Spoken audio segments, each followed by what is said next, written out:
Our heritage is important to people of all ages, from those who live through it to those who only see it as it once was. From lace making, agriculture, military and coal mining, the mineral-rich valleys of the Clyde were the centre of population growth as the Industrial Revolution kept on giving. With the Victorian era closing to an end, peace became the past.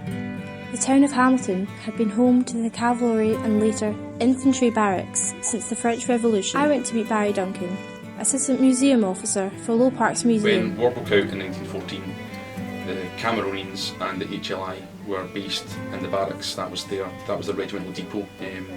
Hamilton saw a huge number of people coming to the area to try and join the army. At one point, the parade ground in the middle of the barracks was just filled with tents because there weren't enough buildings for people to actually stay. At one point as well, they had to close and lock the gates because there were so many folk just trying to get in. And occasionally they actually had to go out and charge the crowds that were forming outside the barracks. And these are people that want to join the army.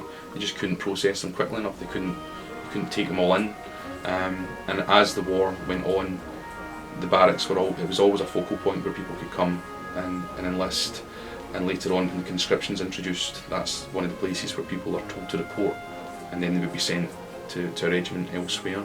So throughout the First World War, the barracks would have been probably the busiest place in the area. The fact that Hamilton at that point also had very good rail links, still does today, made it easier for people to get here. Post-war brought about a social and cultural change. Many of these soldiers began a new life in Hamilton after the war. There is a church in Hamilton on Auchengrammont Road, it's St Mary's Episcopal Church. They call that the Garrison Church. That church was actually built by subscription from officers based in Hamilton Barracks. There would be quite a lot of people, I think, that would have come to Hamilton as a soldier in a particular regiment, and having met somebody locally might have settled down here after their military service had finished. As the army moved out, the barracks basically fell into disrepair, and latterly I think the buildings were for the most part derelict. So I think possibly as part of regeneration, but more also for the fact that they were no longer used for that purpose, and it was time for something else to go in its place. I spoke to John Smiley, a former resident of Hamilton, and discussed his experience growing up around the time of considerable redevelopment for the town centre. A typical Saturday would be going from our village on the outskirts of Hamilton, and we'd get the bus into Hamilton. I don't know if it was called Regent Way, but I do remember there was a brand new sort of arcade, and that had like a huge record shop, huge bookshop.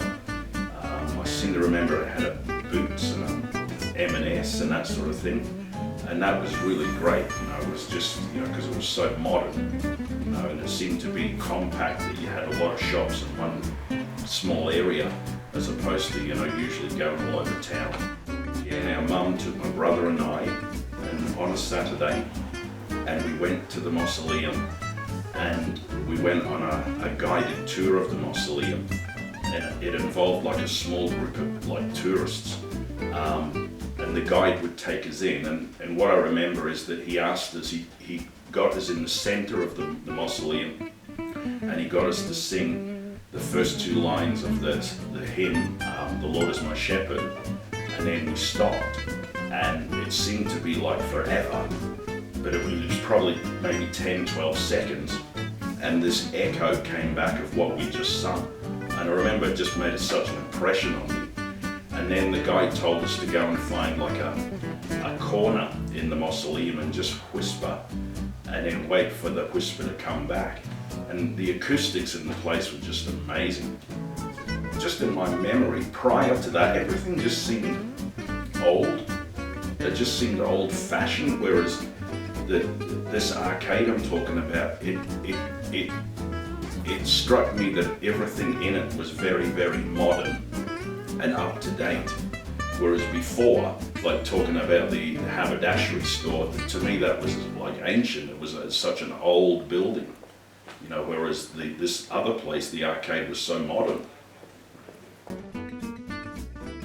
We left in 1972 to emigrate to Australia, and when I've gone back, Most recently, when my daughter Abigail was at university in Hamilton, it was like taking a trip down memory lane. It really was. It was just amazing. Hamilton had gone from a mining town to a modern-day shopping hub, all in the space of a century. Revolution, trade and wars were all factors in what sparked the social change in Britain and the redevelopment of Hamilton. In definition, Hamilton has gone through many transitions to become the town we see it as today. But when does regeneration become so far removed from protecting our heritage? In all our past glory, will new generations of people look back and see nothing but concrete-shaped buildings and vacant lots? Memories, for what it's worth, was I must have been 8 or 9, and my mum took me in Hamilton to a Chinese restaurant, and I thought that was absolutely phenomenal, that I was eating Chinese food. Like at the time, I wasn't aware that. I thought, wow, a Chinese restaurant, that's amazing. There is no beauty without a story.